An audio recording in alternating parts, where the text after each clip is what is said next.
MUI Sumsel menyambut baik surat edaran Kementerian Agama untuk meningkatkan keamanan masjid dan musola serta penceramah yang hendak beribadah.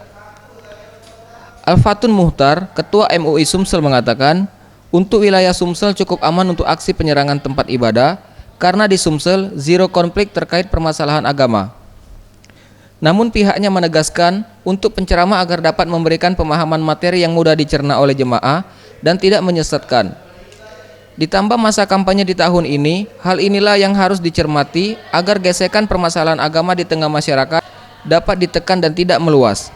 Pemberitahuan kepada para khotib, para dai-dai agar dia berceramah isinya adalah menyampaikan kerukunan, kedamaian, kejujuran dan keadilan, jangan menjadi provokator, ya. Artinya memberikan isu-isu, memberikan omong-omongan yang akan membakar semangat yang menimbulkan hal-hal negatif itu dilarang.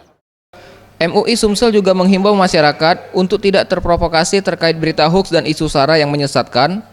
Diperlukan pemikiran yang positif serta selalu mengecek kebenaran terkait hal tersebut.